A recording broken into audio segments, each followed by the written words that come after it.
Оштогу оор жүк ташыган айдоочулар акыркы 3 айдан бери Кытайга жүк ташып кире албай жатышат. Алар кадыресе Кытай мамлекетинен жүк ташып жүрүп, бир күн эле визаларын жаңылоого барса, Кытай консулдугу кабыл албай коюшкан. Айтымдарында акыркы жолу ушул жылдын 27 февраль күнү эки өлкө ортосундагы жүк ташуу келишимин эскертүүсүз токтоткон. Айдоочулар жүк ташуу үчүн Кашкар шаарына чейин барса, эми чек арадан ары өтө албай калышты. Bir жолу барып алчу эле визаны мурда. 5 жолу, 6 жолу да барганда алып атат. Кээ биринин колу, бармагы сөнбөй жокторду вообще эле жолотпой атат. Отпечатка алгандачы. Анан кече дагы бизде балдар айтышты, тиги мурда Турцияга барып келгендерди, Афганистанга барып келгендерди дагы чектөө коюп аларга визаны вообще эле категорически отказ берип атыптыр. Негизи булардын Кытайлардын бизге виза жагынан чектөө коюусу биздин экономикага, биздин ушу жашоо турмушубузга негизи аябай чоң олуттуу эле зыяндарды алып келип атат.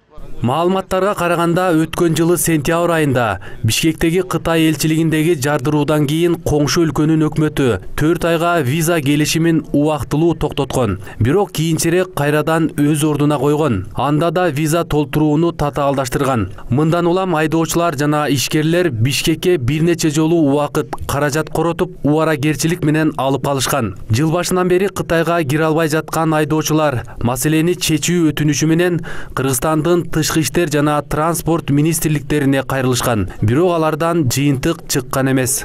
Биздин транспорт министрлиги мына мисалы айтып атышат, үстү ачык машиналар жүктү көп ташып атат Кытайдыкы деп. Биздикине уруксат бербей атат. Ушунун жолун тапса болот да. Жылына 2 жолу жолугушабыз биз. Ушул жолдо бир саясий эрк менен бир күчтүү бир жетекчи барып туруп, наребре коюп туруп, чечсе болот турган нерсе. Булардыкы бир мыйзам ойлоп таап туруп, мына МИДке кайрылып, мен иш көргөн жокмун. Булар эч бир өздөрүнүн транспорт министрлиги мисалы үчүн өзүнүн предложениясы менен биз жогорку кеңеште комитетке бир сунуш менен кирген жери жок. Кытай мамлекетинин виза бербеген үчүн Кыргызстандагы ишкер аялдар да жабыркашты. Алардын көпчүлүгү миллиондогон кредит алып соода кылып жүрүшкөн. 2016 жылдын декабрь айында Кытай виза келишимин ишкерлер үчүн да биротоло токтотуп салган. Кытайга каттаган аялдар, булар эми иши жок аялдар бардыгычы. Булар эми кредиттеринен бардыгынан пени алып отурушат булар азыр эми. Эмеде отурушат. Айып пул салынып, булар үйдө отурушат азыр. Эми эмне кылышты билбей атат. Бардыгынын 5тен 6 балдары бар. 5тен 6 балдары болбогондагы күйөлөрү жок, ушундай көйгөйлүү аялдар бардык. Биз Кашкарга кирбесек Кытайга болбойт. Чоңдар шуну эшитип койгула. Бу элдер килбесе хаммасы жанып кетет. Чоңдар, депутаттар, министерство жардам бергиле. Силерден сураныч. Элдер кыйланып кетти. Ишкер аялдар кошумчалагандай, визанын берилбей жатканы кредит төлөөнү күн сайын курч маселеге айландырып жатат. Өкмөттөгү тиешелүү кызматтардан күн сайын кабар алышканы менен ушул кезге чейин конкреттүү жооп болбой жатат дешет алар. Акыры айла кеткенде алар өкмөттөн кредит төлөө мөөнөтүн убактылуу токтотуп турууну суранышты. На сегодняшний момент азыркы учурда Бишкектеги Кытай консулдугу виза берип жатабыз деп кабарлады. Бирок иш жүзүндө Ош шаарынан 7 адам гана алыптыр. Биз 3 айдан бери виза ала албай жатабыз. Консулдукка барсак узун кезек болуп кетет. Бирок консул эч кимди кабыл албай жатат. Аларда майрам болуп калат же башка шылтоолор менен кийинкиге калтырып келе жатат. Ошол эле учурда өзбекстандык жана казакстандык ишкерлерге виза берилип жатат. Биздин билишибизче кыргызстандыктар Кытай менен жакшы мамиледе. Көрүнүп тургандай биздин жетекчилер аларга шарт кое албай жатат. Или наше государство не может поставить свои условия.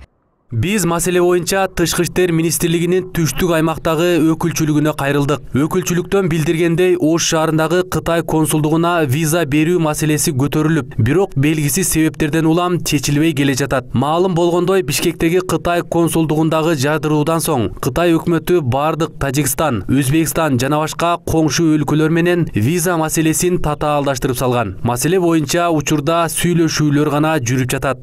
Бул боюнча булар кайрылуусунан кийин биз бул жердеги генеральный консул менен жолуктук, официалдуу түрдө нота берилип биз тараптан.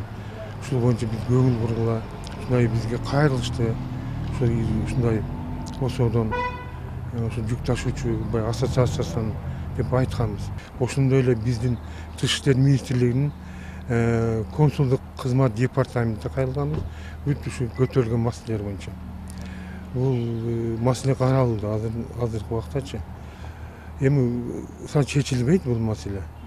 Иши токтоп калган айдоочулардын эки өлкө ортосунда соода жүктөрүн ташуу боюнча келишими бар. Ал өкмөттүн токтому менен бекитилген. Маалыматка ылайык 2005 жылга чейин Кыргызстандын жүк ташуучулары бири-биринин чек арасынан өтпөй туруп, жүктөрдү нейтралдуу аймактан алмаштырып алышчу.